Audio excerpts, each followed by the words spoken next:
So I'm Amanda Raad. I'm an attorney with Ropes and Gray, and I actually started this case with National Immigrant Justice Center and with my client when I first became a lawyer. She's a woman from Iran. She was born in Iran. She was part of a group called the Mujahideen, but she was affiliated with the group back in the early 1980s. And the group at the time, it should be known, was a group that really advocated for democracy, and she was drawn to the group for those reasons. And her involvement with the group was actually very, very short. She was in high school at the time.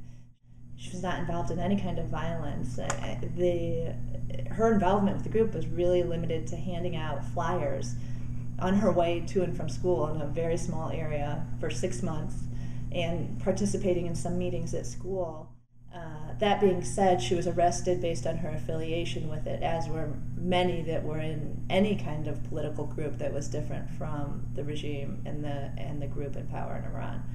And so she was 15 years old when she was arrested and spent 4 years in Iranian prison under really horrific conditions. She was released from prison in the 80s, and she continued to live in Iran. And although she was out of prison, she would tell you that she continued to lead a life of imprisonment. She ultimately fled Iran in the early 2000s and came to the United States. And she filed an affirmative political asylum application immediately upon coming to the United States. Unfortunately, she didn't speak English at the time. She also didn't have counsel with her at her original interview.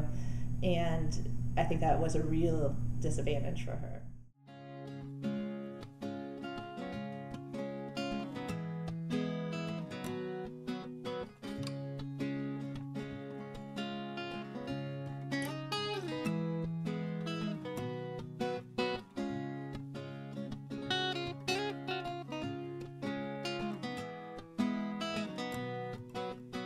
I wasn't initially sensitized to the material support bar, to the broad interpretation of what could constitute terrorism under the bar, and to what a critical role it was going to play in our case.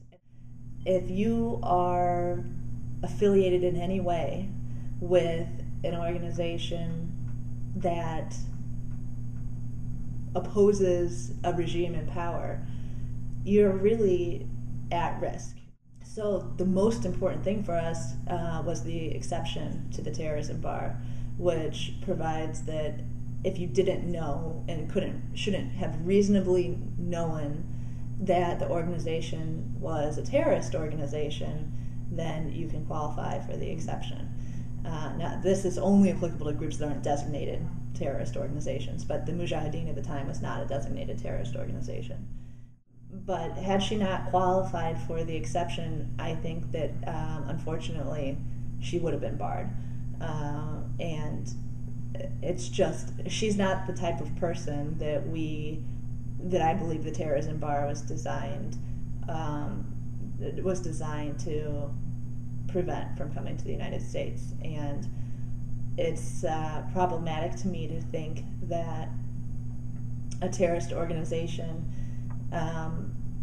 that a group of people trying to stand up for democracy and for their rights against a very oppressive regime could be deemed a terrorist organization. I wish that I had a simple answer to how to deal with the terrorism bar. I think that perhaps the definition of terrorist activity could be more strictly construed. I feel like we need to really think about what the law is meant to do, what the policy behind the law is, and how it can affect those goals best. My client is absolutely thrilled to have this behind her.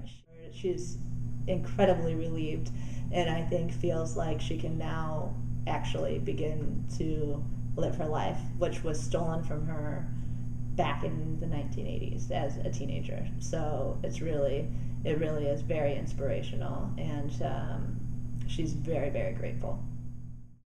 This pro bono work has been fantastic for me at developing as a lawyer. I've really learned a lot of skills. And they're skills that you don't necessarily get to use or flex as a young attorney at most firms.